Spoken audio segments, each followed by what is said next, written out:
मनाली, आपण पाहताय न्यूज 18 लोकमत. पाहणार आहोत राज्यातल्या बातम्या वेगवान स्वरूपात 25 मिनिटांमध्ये 50 बातम्या. बुलेटिनच्या सुरुवातीला आता एक अहमदनगरवरून बातमी येते. ती अहमदनगरच्या संगमनेर शहरात हनुमान जयंती मोठ्या उत्साहात साजरी केली जाते. तर या जन्मोत्सवामध्ये हनुमानाचा रथ महिलांनी ओढण्याची अनोखी परंपरा आहे. ब्रिटिश काळामध्ये विरोध झुगारून हनुमानाचा रथ महिलांनी ओढलेला होता. तेव्हापासून ही परंपरा आजही कायम जपली जाते. तर नेमका महिलांनी ब्रिटिशांविरोधात कसा लढा दिला आणि नेमकी ही परंपरा देखील काय आहे याविषयीचा आढावा घेतलाय आमचे प्रतिनिधी हरीश दिमोटेने.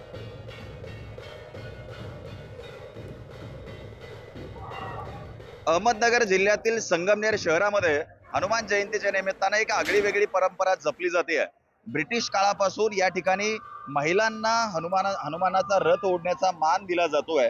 खरं तर या मागची जी कथा आहे ती जर बघितली तर 1929 साली परंपरेनुसार या रथाची मिरवणूक काढण्यात येणार होती. मात्र ब्रिटिश सरकारनं त्यावेळी मनाई केली आणि हा रथ मिरवणुकीला परवानगी नाकारली. सगळ्या पुरुषांना अटक केली.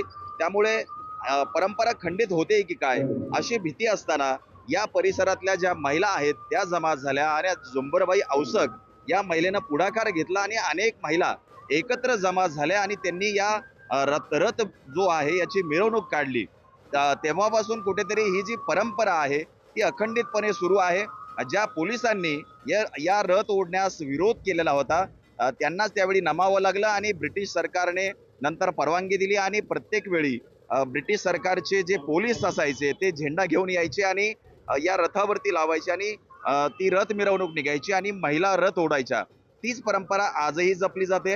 आपण जर बघितलं तर आता महिला या ठिकाणी एकवटलेल्या आहेत आणि रथ मिरवणुकीला आता लगेच सुरुवात होते. पोलिसांनी झेंडा आणलाय आणि तो झेंडा मानाचा जो झेंडा आहे तो रथावरती लावला गेलेला आहे आणि आता या रथ मिरवणुकीला सुरुवात होते.